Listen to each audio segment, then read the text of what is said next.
Le CAC 40 est toujours en recul à la mi-journée. Les annonces des banques centrales ont jeté une vague de froid sur les marchés américains hier soir qui continue de faire effet à Paris. Mais la seule explication n'est pas à chercher du côté de la Fed ou encore de la Banque centrale d'Angleterre. Le DAX est lui à l'équilibre à la mi-journée, tandis que les bourses asiatiques clôturaient en hausse ce matin. Le CAC 40 est notamment plombé par l'annonce d'Unibail-Rodamco Westfield hier de renforcer son bilan de 9 milliards d'euros, dont 3,5 milliards d'euros en augmentation de capital. Unibail-Rodamco Westfield qui perd plus de 14% à la mi-journée à Paris, entraînant avec lui les autres foncières commerciales, Klépierre qui perd 12%, Mercialis 6% ou encore Covivio 4%.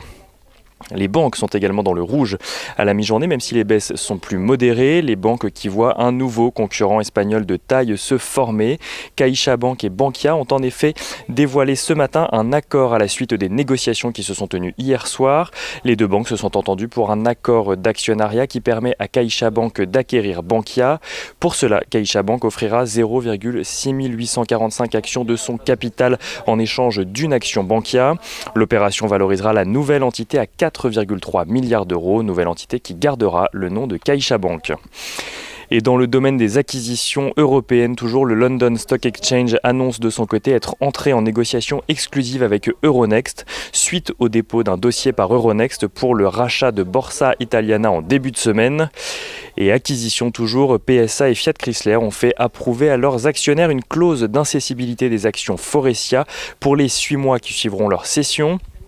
Pour rappel, PSA a annoncé il y a quelques jours céder ses 46% de participation dans Faurecia à l'ensemble des actionnaires de la nouvelle entité nommée Stellantis, issue de la fusion de PSA et Fiat Chrysler.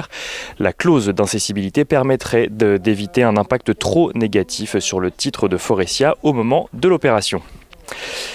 La journée, sinon plutôt calme depuis l'ouverture, devrait connaître un regain de volatilité et une augmentation des volumes d'échanges alors que les options et contrats à terme sur les actions et indices arrivent à échéance aujourd'hui. Pour cette fameuse journée des 4 sorcières, en Europe mais aux États-Unis également, l'indice parisien pourrait donc se trouver une tendance à l'ouverture de Wall Street cet après-midi. Côté résultats d'entreprise, Rubis, l'entreprise française spécialisée dans le stockage de produits liquides industriels, publie des résultats semestriels en repli. Son résultat net chute de 11%, le titre, lui, chute de 6% à la mi-journée. Et on note que les ventes de détail repartent à la hausse au Royaume-Uni, gagnant près de 1% en août, à un niveau qui surperforme de 4 points le niveau de février, soit avant la pandémie.